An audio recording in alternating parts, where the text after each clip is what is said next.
This here is a story of untamed territories, of gunslingers and outlaws, of prospectors, trappers, explorers, and pioneers.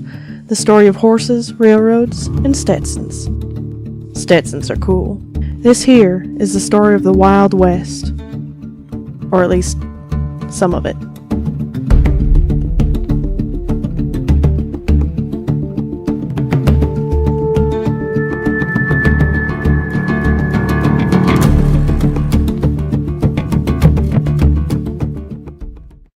The Colorado Territory was created on February 28, 1861. It remained a territory for 15 years until it was finally made a state on August 1, 1876.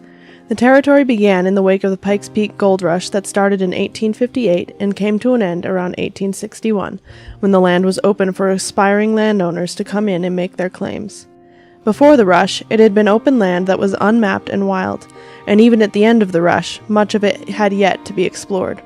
Before gold was discovered in the area, when it was still uncharted territory, explorers like Zebulon Pike and Stephen H. Long, for whom Long's Peak is named, the peak you can see from my backyard, came to the area as trappers and traders and mapped the land for companies back east. As the news of gold and other minerals took hold of the hearts of the people, travelers made their way to Colorado in the hopes of getting rich. This was the start of the Colorado Gold Rush. Miners brought with them the need for other businesses and people, and cities such as Denver, Black Hawk, Central City, and Golden formed.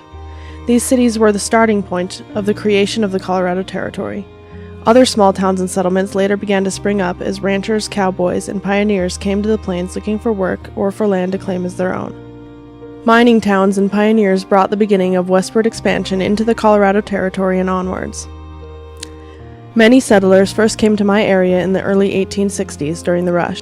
Most of them filed homestead claims, but a great number failed in their endeavors and left the valley for those who were tough enough and determined enough to ranch and farm on the arid prairie that straddled the river bottom. In 1872, a miner turned rancher from Central City by the name of Lewis Cross made the first homestead claim where the Colorado Central Railroad planned to cross the Little Thompson Creek. The creek was named after the explorer who first mapped the area. When the tracks were laid in 1877, a water tank was installed, and the settlement once known as Little Thompson was renamed after the man who had surveyed the rail route through the valley. The small settlement grew to house a blacksmith shop, a general store, a small grain elevator, and a log cabin that served as school and church for the community.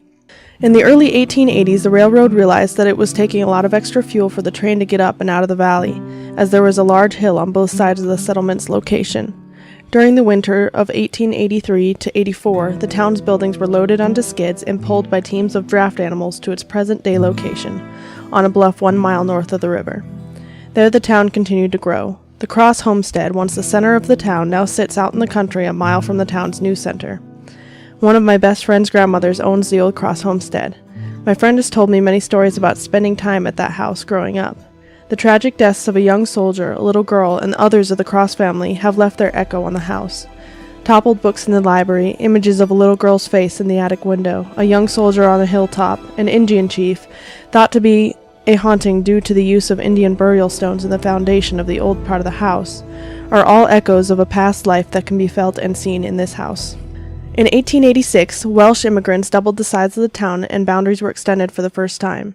In 1887, the first fire department was created, and in 1888, 100 years before I was born, a town marshal was selected to keep the peace and light the street lamps.